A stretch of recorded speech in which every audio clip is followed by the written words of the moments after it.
Y entonces los periodistas, o cuando hay un panel o un debate, dicen, no, sí, porque acá faltan ideas, no se propone nada, solo discutimos de lo accesorio. Delgado le dijo bombón a Ripoll. Digo, pero vos sos el periodista, vos sos el que decís que no estás discutiendo ideas. ¿Por qué no agarrás lo que dijo Delgado en ese acto, eliminalo del bombón que es intrascendente, de hecho, podrá mostrar que es un tipo medio un machirulo a la antigua, pero no mucho más que eso, y te pones a discutir de lo que propuso. Vértice en el aire. Muy buenas, bienvenidos a un nuevo capítulo de Vértice.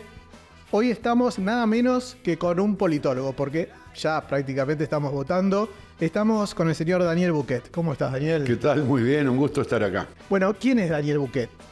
Bueno, yo soy politólogo, estudié ciencia política ya hace muchos años, y trabajo en la Universidad de la República, soy profesor titular, soy investigador, tengo tiempo completo en la Universidad de la República y cumplimos todas las tareas que exige esa responsabilidad de dar clases, investigar, publicar artículos científicos, hacer extensión. Esta es una de esas tareas, y mucha tarea de gestión también, que podríamos llamarla gestión académica, pero pesada, porque por decirte algo, yo en este momento soy el coordinador del doctorado de Ciencia Política que tenemos en la Facultad de Ciencias Sociales.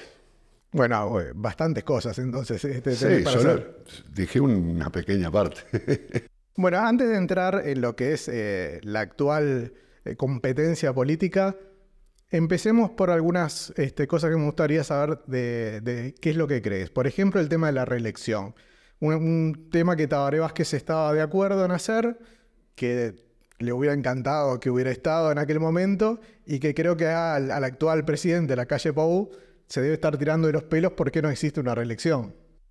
Sí, bueno, es un tema que en Uruguay tiene mala prensa, en Uruguay en particular tiene mala prensa, aunque en realidad en América Latina no tiene buena prensa desde los orígenes. Se entendió, estoy hablando de la independencia y las primeras constituciones, donde en general se prohibió la reelección. Se entendió que los presidentes eran personas excesivamente poderosas y que la posibilidad de la reelección iba a favorecer de algo así como dictaduras unipersonales. Esto además ocurrió en casos donde se fue incluyendo. Y en el caso de Uruguay, que siempre estuvo prohibida, ocurrió en el año 71, cuando se creó el Frente Amplio justamente, pero esto, en fin, como una coincidencia tal vez, que el presidente Pacheco había asumido la presidencia siendo vicepresidente, porque el presidente electo Gestido se murió pocos meses después de asumir. Promovió una reforma constitucional que habilitara la reelección. Eso generó una situación conflictiva, compleja, porque con el sistema que hay en Uruguay se votaba en la misma elección un plebiscito de reforma constitucional, como suele ocurrir, pero en ese caso este plebiscito pretendía habilitar la reelección, que estaba prohibida, pero que como estaba siendo sometida a la decisión popular y con efecto inmediato, era posible ser aprobada que Pacheco fuera reelecto, por lo que Pacheco fue candidato. Eso es algo muy complejo.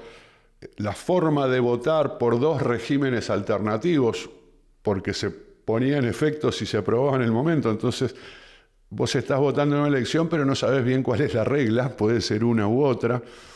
Generó muchas complejidades y en parte las irregularidades y denuncias de fraude, porque hubo denuncias de fraude, tenían que ver con este sistema de votación generado por esa propuesta de reelección, porque entonces había una boleta con Pacheco presidente por si era aprobado el sistema, y otra con Bordaberry presidente por si no era aprobado el sistema, la reforma, de modo que había dos boletas coloradas en el mismo sobre y las dos valían según fuera el caso, y eventualmente se contaron dobles en algún circuito. Por lo tanto, esto a su vez un régimen cuestionado en términos de sus abusos de poder y por lo tanto quedó como que promover la reelección inmediata es una medida autoritaria. Sin embargo, la reelección inmediata no es una norma autoritaria. En países democráticos la utilizan en sistemas presidenciales. Estados Unidos siempre estuvo habilitada, de hecho se restringió a una única vez porque estaba habilitada de manera indefinida. Y después, bueno, algunos países que habilitaron la reelección después cayeron en dictaduras, como Venezuela o Nicaragua, en su momento Perú.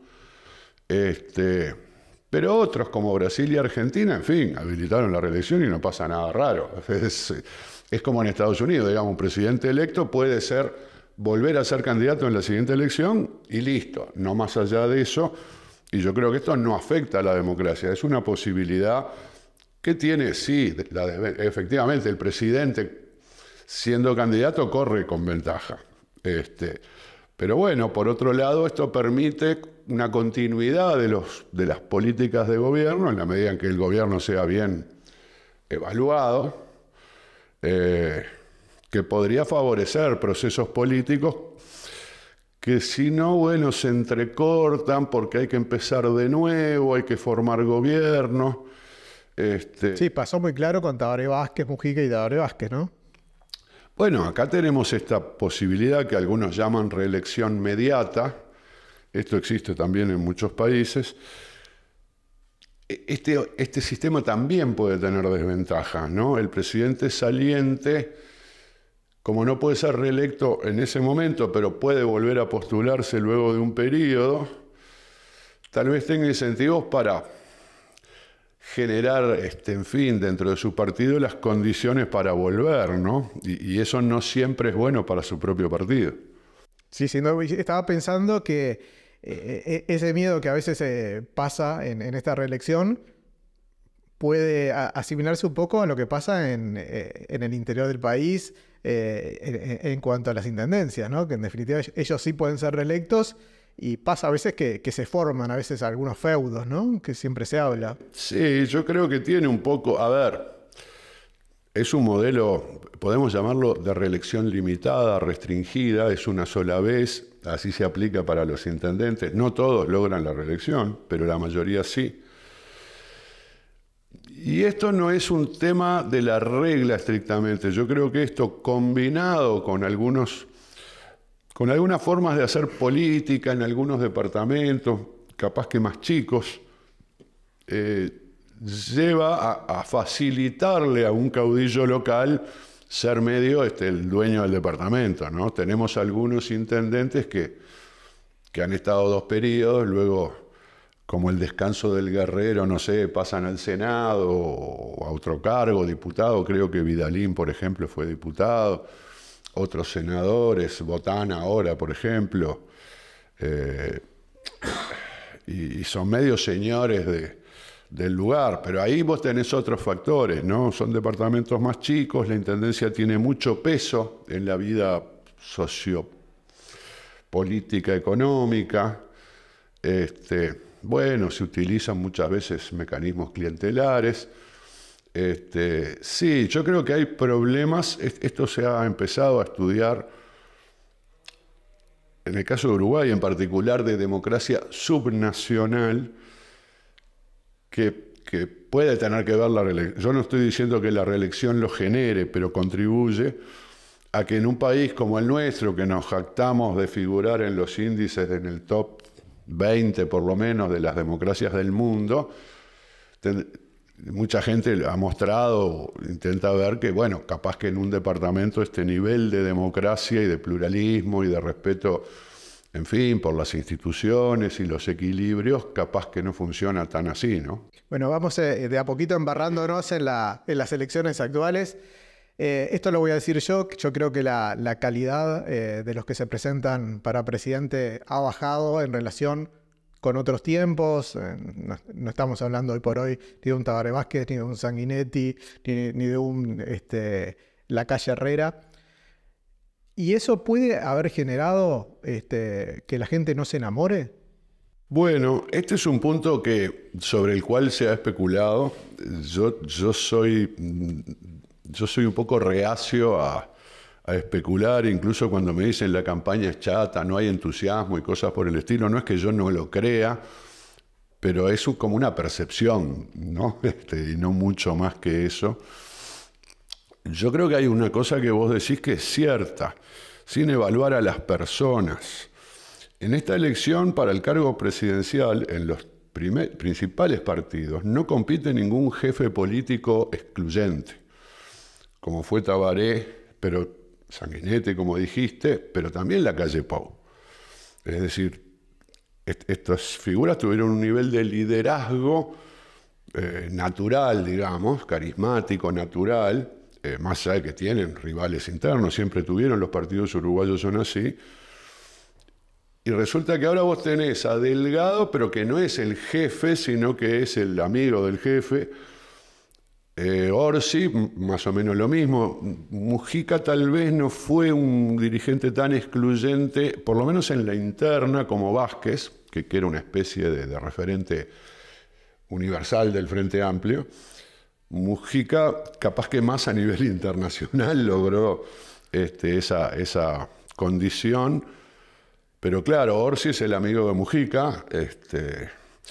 Y Ojeda, bueno, nadie lo puso, pero no es un jefe. Todavía no es, capaz que se transforma en el jefe del Partido Colorado, pero bueno, creo que todavía no lo es. Ganó una interna y tampoco ganó por destrozo, ganó incluso con una votación minoritaria que hizo que su nominación como candidato no emanara directamente de las urnas, porque no cumplió con la exigencia de mayoría específica que se plantea para las internas, y entonces tuvo que ser nominado por la convención. Entonces sí, vos tenés una elección sin una competencia entre los jefes o principales jefes de las fuerzas políticas.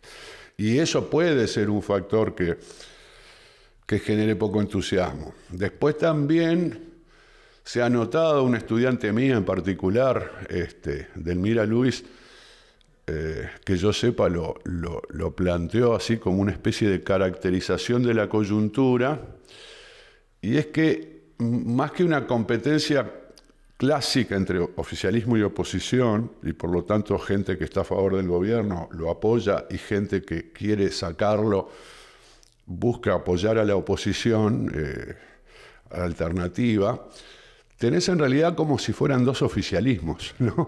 Porque si bien el Frente Amplio está en la oposición, el tema es que acaba de dejar el gobierno y estuvo 15 años en el gobierno. Entonces vos tenés al oficialismo actual contra el oficialismo anterior, y por lo tanto, más que discutir o la posibilidad de llevar a la discusión ¿qué va a ser el desafiante si logra vencer al incumbente, ¿no? Y llevar adelante un gobierno es qué es lo que hiciste mal vos y qué es lo que hiciste mal vos. Ah, pero vos hiciste mal él, sí, y vos hiciste lo otro. Entonces, capaz que ese escenario no genera demasiado entusiasmo, porque en realidad estás evaluando dos opciones que ya están probadas y solo un desafiante nuevo puede generar una expectativa de, bueno, vamos a ver, que ahora sí, capaz que pasa algo distinto. No, acá vos, o va a pasar más o menos lo mismo que vino pasando ahora, o va a pasar más o menos lo mismo que vino pasando antes, que tampoco es que sea tan diferente. Veníamos tranquilos, íbamos súper tranquilos, y en un momento, tal vez porque la cercanía ya de la elección, apareció en la campaña un bombón, apareció una cazadora furtiva y un Orsi con inteligencia artificial. ¿Qué está pasando en la campaña? Bueno, yo creo que este es un fenómeno que no es local, que puede ser una deriva de lo otro, de la falta de entusiasmo y de la falta de líderes contundentes, en el caso uruguayo, pero que esto abreva en una situación donde la gente no le interesa la política, desconfía de la política. Vos fíjate que yo creo que es interesante el asunto del bombón, ¿no? Que Álvaro Delgado le dijo para elogiarla, en fin, capaz que le metió la pata, ¿viste? Por esta cosa de tomarla como un objeto sexual a la mujer, que ya no se usa más, pero él quiso, en fin, elogiar a su compañera de fórmula en un acto. donde probablemente propuso una cantidad de ideas. Entonces, se da la paradoja de que vos estás en un programa periodístico, este podría ser el caso, pero mirá, yo he visto varios, y entonces los periodistas, o cuando hay un panel o un debate, dicen, no, sí, porque acá faltan ideas, no se propone nada, solo discutimos de lo accesorio. Delgado le dijo bombón a Ripoll. Digo, pero vos sos el periodista, vos sos el que decís que no estás discutiendo ideas. ¿Por qué no agarrás lo que dijo Delgado en ese acto, eliminalo del bombón, que es intrascendente? De hecho, podrá mostrar que es un tipo medio un machirulo a la antigua, pero no mucho más que eso, y te pones a discutir de lo que propuso. Ahora, nadie sabe lo que propuso Delgado en ese acto. Lo único que sabemos es que le dijo bombón a Ripoll porque cumplía 42 años y la mujer es bonita, yo qué sé. Entonces, bueno, creo que hay una... ¿Qué pasa? Los medios, a su vez, trabajan para el público. Yo no creo que los periodistas le sustraigan a la gente las discusiones más sustantivas para perjudicarlos, sino que saben que si hablan de estas cosas la gente les presta más atención, ¿no? Y entonces, bueno, es un síntoma de la época, ¿no? Sería bueno generar las condiciones para que la gente diga, no me interesa eso, quiero saber mejor qué es lo que propone Delgado, por qué el Orsi dice que eso no es viable, o que es mentira, o si es verdad lo que dice Delgado de que el Frente Amplio, yo qué sé. Pero bueno, no. Y a su vez los políticos también saben lo mismo. Y entonces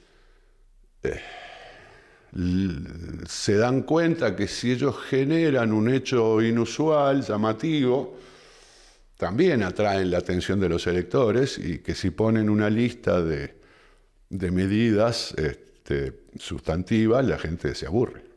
Otra cosa que a mí me causó por lo menos rareza es el tema de las encuestas, y ya entramos en las encuestas. Lo primero que a mí siempre me da la sensación, capaz que a vos no, es el tema como que las encuestas recién en la última semana como que se acoplan a lo que realmente va a dar la elección final. Como que antes juegan un poco con los números. Y ha pasado hasta hace muy poquito que alguna encuesta da alguna cosa rara y alguna persona, por ejemplo Ojeda, la toma y hace publicidad con esa encuesta que sale de lo que dan todas las otras encuestas. Entonces la pregunta es, ¿hasta dónde son creíbles las encuestas y hasta dónde la gente las toma como que está? ¿Es porque alguien está pagando las encuestas, entonces beneficia a uno u a otro? No, yo diría, las empresas conocidas, y esta que vos mencionás, Radar, que es la que Ojeda está divulgando, son empresas serias, que yo no creo que inventen números. Los encuestadores hacen las encuestas. Hay empresas que tienen metodologías tradicionales. Tradicional ahora son telefónicas, básicamente, con muestras aleatorias. Entonces vos te asegurás de contactar un conjunto de individuos en una cantidad determinada por razones técnicas y de costos, y anotás la que la gente responde, ¿no? Esas muestras tienen que ser representativas. Hay encuestas que se están haciendo online, a través de redes sociales. Estas encuestas tienen sesgos porque, entre otras cosas, tienen lo que se llama un sesgo de autoselección. No ocurre como en la muestra telefónica, que yo no llamo a cualquiera y el que conteste se anota, sino que yo tengo una muestra. Después tengo un sistema de sustituir, naturalmente. Hay gente que rechaza la encuesta y vos necesitas llegar a 1000 o a los que sea. Creo que Nómade y La Usina son las que hacen eso. Bueno, ahí va. Nómade, La Usina, sí, perdóname. Sí, puede ser que haya Nómade, otra. La Usina, no, y Radar. No, estaba pensando. Radar usa un método también de anuncios, creo que vía Facebook y alguna otra red, que efectivamente además no es que todo el mundo ve que hay una encuesta y el que quiere se anota, sino que va dirigida. Buscan dirigir a segmentos en particular, pero es inevitable este sesgo. Entonces, así como la encuesta de Radar muestra una cercanía, un acercamiento entre blancos y colorados mayor al de otras encuestas, ahora sí, no sé si Nómade o La Usina, creo que Nómade muestra, por ejemplo, un crecimiento del Frente Amplio. 46,7 creo que es la última, más o menos. Pero creciendo con respecto a las últimas mediciones. Y casi llegando a mayoría parlamentaria. parlamentaria. Y a un nivel, sí, hasta cercano a ganar en primera vuelta, que diverge de lo que muestran las convencionales, que lo muestran más estable por debajo del 45%. Sí, la media creo que es el Frente 44, más o menos 24 el Partido Nacional, 15 el Partido Colorado, 3 Cabildo Abierto, 2 o 1 dependiendo a quién salle, dependiendo a dónde estés, entre 2 y 1, y 1 el Partido Independiente. Y 1, algunos lo dan a Martínez, no, a Unidad Popular. Ah, correcto, Unidad Popular, está bien. Sí, está bien. A ver, las elecciones no van a ser demasiado diferentes a eso. Acá, por ejemplo, yo creo que si vos sumás, nosotros tenemos digamos, una página web donde acumulamos todas las encuestas y tiramos un modelito de regresión que da más o menos los números que vos dijiste. Un emprendimiento que se llama Lo que Queda. Esto ocurre con, digamos, simplemente estimando una curva de regresión que aproxima las mediciones de todas las empresas, que por otro lado no son demasiado diferentes. Y te permite a lo largo del tiempo ver tendencias. Allí se observa estabilidad en el Frente Amplio, caída en el Partido Nacional, crecimiento del Partido Colorado. Ahora, también hay una volatilidad en la intención de voto de las personas. O sea, la gente, a medida que se acerca la elección, puede ir cambiando de opinión, pasándose de indeciso a decidido o viceversa. Y de repente estos procesos se pueden acelerar. Porque bueno, hoy es lunes, la elección es el domingo. Entonces, bueno, hay unos días donde esto se puede acelerar. Entonces, este crecimiento del Partido Colorado es el crecimiento, sí, significativo, pero gradual, lento, que muestran las encuestas principales, o puede llegar a tener una aceleración de último momento. Capaz que el radar capta ese fenómeno, ese movimiento que las otras no logran captar. Capaz que sí. Entonces, yo creo que sabemos que el Partido Nacional va a votar por debajo de lo que votó en la elección anterior y el Partido Colorado va a votar por encima. Yo apostaría a números por ahí. Ahora, que el Partido Colorado va a empatar al Partido Nacional y entonces va a pelear, está peleado el segundo lugar, bueno, yo creo que no. Sobre todo porque el Partido Nacional lo que tiene es que también se juegan muchas cosas, sobre todo en el interior, en cuanto al tema de senadores y diputados. Entonces, ahí es donde yo veo difícil que caiga tanto el Partido Nacional. Sí, vinculado a eso, hay un aspecto que es el voto que movilizan las estructuras partidarias. Es cierto que las elecciones son obligatorias y hay movimientos de opinión pública, ponele espontáneos, en el sentido de la gente, yo qué sé, está en sus ambientes, habla con sus familiares y amigos, mira la tele o las redes sociales y de repente dice, qué bueno que está este candidato y chao, lo voy a votar. Pero también hay movilización y las estructuras pesan y las estructuras pueden hacer la diferencia. Entonces, como vos decís, ¿en qué partido está la estructura más extendida territorialmente? Y bueno, en el Partido Nacional, en casi todo el país. Tal vez en Montevideo y Canelones el Frente Amplio tenga mucha más estructura y bueno, debemos esperar que eso redunde en una mejor votación del Frente Amplio en la zona metropolitana, pero también, y que fortalezca, digamos, la intención de voto a favor del Frente Amplio en la zona metropolitana y algunos puntos donde tiene influencia y donde tiene estructura. Y el Partido Nacional en la mayor parte del interior, y ahí es donde el Partido Colorado se queda corto. Si bien es un partido histórico y tiene estructuras en todos los departamentos, esas estructuras se han ido debilitando, ¿no? en lo que va de este siglo. Y no se restablecieron, solas, producto, en fin, de la interna, del entusiasmo que genere Ojeda. Sí, en Rivera hay más comités colorados, ¿no?, que en otros departamentos, tal vez en Salto también, aunque perdieron, pero era un departamento más bien colorado. Ahora, yo creo que justamente el peso de las estructuras militantes en los últimos días va a jugar a favor del Partido Nacional y en contra del Partido Colorado en este proceso de convergencia de las intenciones de voto. Hoy hablabas de Ojeda, del tema de la falta de caudillismo. Volvió Pedro al Partido Colorado. ¿Eso le hace bien o le hace mal a Ojeda? Bueno, ¿O depende? no, bueno, supongamos que este regreso de Bordaberry fortalece al Partido Colorado, o sea, le arrima más votos, la ausencia de Bordaberry en la elección pasada puede haber facilitado la huida de votos colorados al Partido Nacional y a Cabildo Abierto probablemente, y entonces esta presencia permita recuperar algunos de esos votos, fortalece al Partido Colorado. A Ojeda le conviene en la medida en que cuanto más crezca el Partido Colorado, él es el candidato único, más chances tiene de cumplir su sueño de ganarle a Delgado y pasar a la segunda vuelta.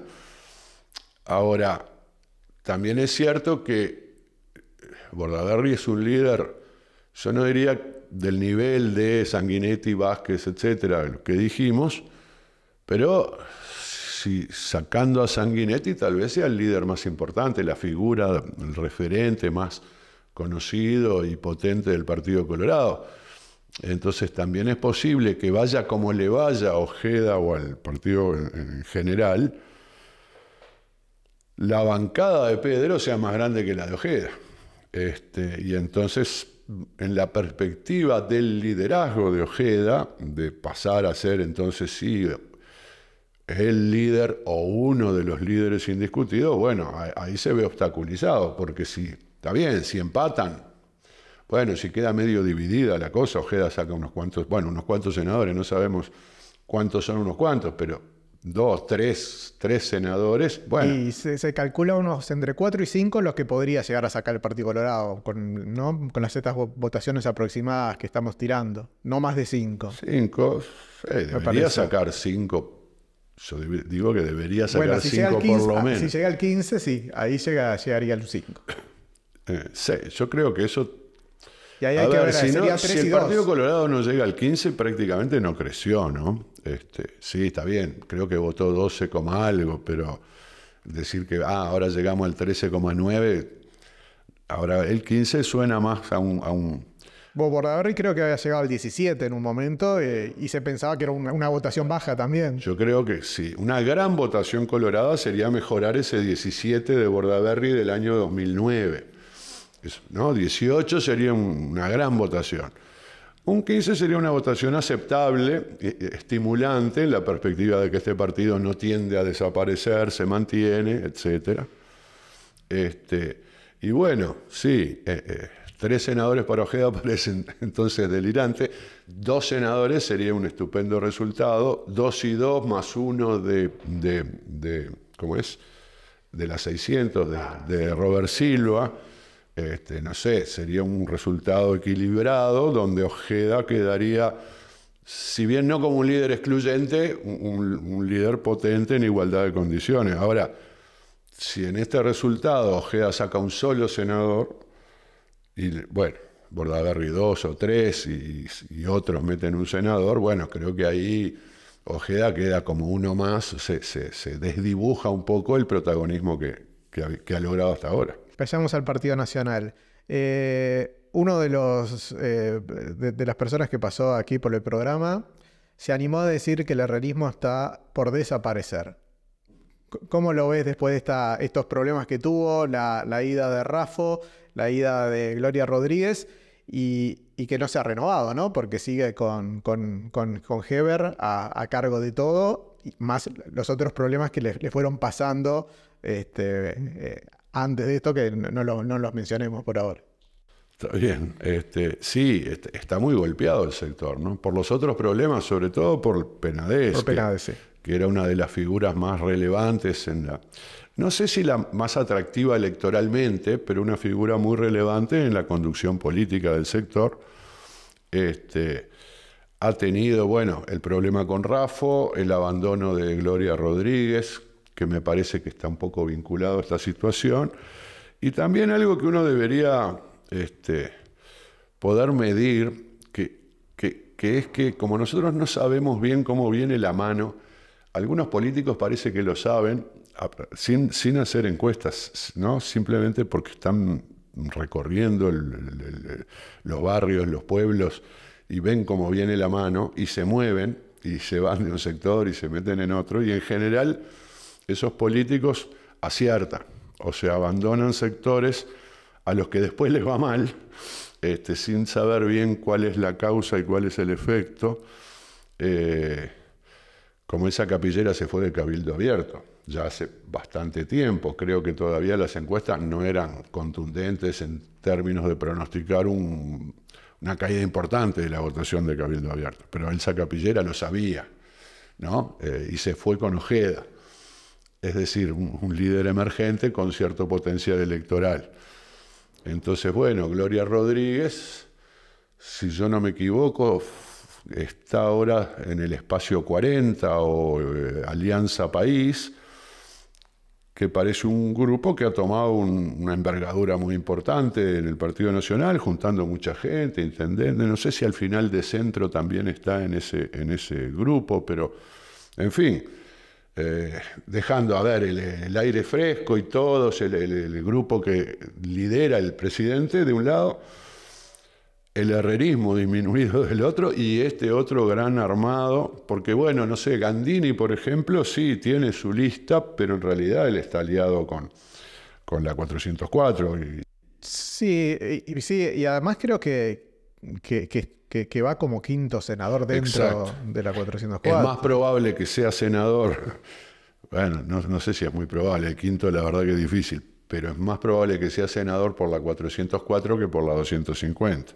Que bueno, que nunca logró, Gandini logró tener peso en la interna, movió en la convención, juntó gente, pero al final se quedó medio solo. Lo mismo le pasó a la vicepresidenta. Por eso ahora no sé bien, porque creo que el tema del el herrerismo está golpeado, eso está claro. Tiene una estructura grande a nivel nacional, y tiene el apoyo de Sartori, que no sabemos muy bien en qué consiste.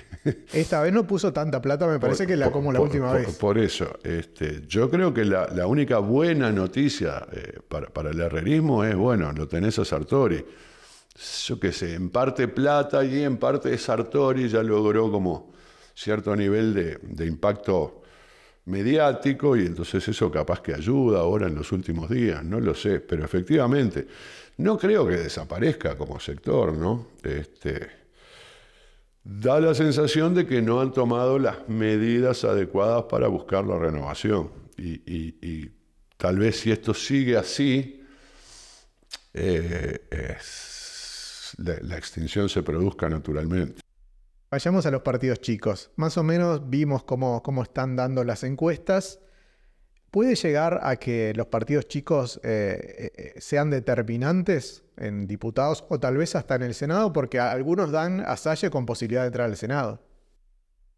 Sí, podríamos incluir a Cabildo. Lo que pasa es que no sé si decimos partidos chicos fuera de la coalición, fuera de la coalición. También el Partido Independiente. De hecho, Pablo Mieres hace un anuncio que yo podría usar en una clase, donde él muestra cómo su cargo, el cargo de senador al que aspira, sería el cargo decisivo para darle la mayoría al gobierno. Entonces sí, efectivamente, por el mecanismo de distribución de bancas, con los mismos votos, el Frente Amplio podría tener 15 senadores o 14, dependiendo de que haya un partido ahí que esté medio en el límite, cerca del orden del 3% de los votos. Y entonces, si ese partido, llamémosle el marginal, ¿no? el que quedó en el borde, entra, le saca un senador, le podría sacar un senador del Frente Amplio. O al revés, si no logra entrar, favorecería que el Frente Amplio tenga un senador más. Entonces, efectivamente, eso es cierto. Y si hay, creo que las encuestas no sugieren que Cabildo se quede afuera del Senado. No, todos le dan un 3%. Todas le dan al menos un 3%. En todo caso, la duda sería si va a llegar a 2 o no, si hay voto oculto, en fin. Pero Cabildo estaría dentro ya de un grupo, digamos. Porque yo te hablo de los que están por fuera del Frente Amplio y del Partido Colorado, del Partido Nacional. Entonces, Cabildo. ahí, en realidad, creo que salvo la encuesta de Factum, que le da 3%, no es la encuesta, sino es la proyección de resultados que Factum hace con una encuesta, le da un 3% al Partido Independiente. En alguna otra Salle, creo que en la misma incluso, pero la misma le da un 3 también a un Salle. 3, lo que pasa es que Salle ha aparecido, por ejemplo, con un 2 en otras, mientras que el Partido Independiente en general si aparece es con 1, y a veces ni aparece. Bueno, son los casos que tenemos en mente como que podrían producir este efecto, más aún si entran los dos, ¿no? Y en diputados yo creo que hay que agregar a otros, ¿no? Es decir, pasa lo mismo. Si Salle entra, si entran 2 diputados de Salle, no es lo mismo que si entra 1. Si el Partido Independiente entra, o si, por ejemplo, entran 2, no llegan al Senado, pero meten 2 diputados. Y ahí ya entraría Unidad Popular, que nadie lo da para el Senado, pero sí hay encuestas que le dan un 1%, por lo cual entraría a diputados. Entonces, estos que están en el borde de entrar o de obtener el segundo diputado, también pueden influir en que el Frente tenga, bueno, 48, 49 o 50 diputados, lo cual porque el Frente Amplio está en la zona de la mayoría, ¿no? No es que el Frente Amplio tenga el 55% de intención de voto, entonces no importa si entran los demás o no. No, está en una zona por debajo del 47, entre 47 y 48 de los válidos, o sea, no es lo que figura en la encuesta, hay que sacar blancos y indecisos en blanco, etcétera. Tendría que tener algo más del 47 para tener chance de tener mayoría, 48 tal vez para asegurarla, dependiendo justamente ese margen de quién entra o se queda fuera en cada una de las cámaras. Bueno, están todos buscando a los indecisos. Ahora, lo que yo veo, y vos capaz que me aclarás un poco, es que justo el otro día estábamos hablando con el politólogo Mauro Casa y él decía que cada partido estaba apuntando a diferentes indecisos. Por un lado, tal vez el Partido Nacional y el Frente Amplio a un indeciso del medio, del centro, pero sin embargo Ojeda parece que estaba apuntando a un indeciso de ese que es apático por la política, que no le interesa la política. La pregunta es, ¿dónde están los indecisos? Sí, los indecisos son muy difíciles. Mira, yo no hago marketing electoral, no estudié nada de campañas y marketing. Existen estrategias que se llaman de segmentación, que son de mercado, digamos, pero en política se hace lo mismo. Segmentación quiere decir hacer distintos mensajes para distintos segmentos que son públicos específicos, que tienen características específicas, los jóvenes, por decir algo, y eso se hace.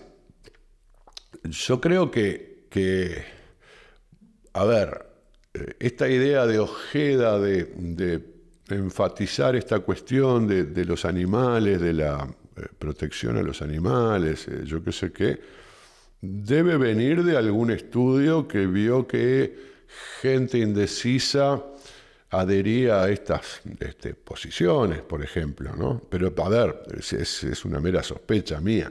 ¿Vos decís que no es porque él quiera una mascota, como dijo que iba de acá a poco a tener una mascota? Mira, nosotros, cuando yo digo nosotros me refiero a algunos politólogos que hacemos política comparada y usamos un enfoque que llamamos neoinstitucionalista, como hay de todo, ¿no? Pero usamos unos modelos de competencia, entre otros, ¿no? De competencia que le llamamos espacial, porque decimos, modelamos a los políticos ubicándose en una posición en el espacio programático, ¿no? De modo que los electores más cercanos a esa posición lo apoyen.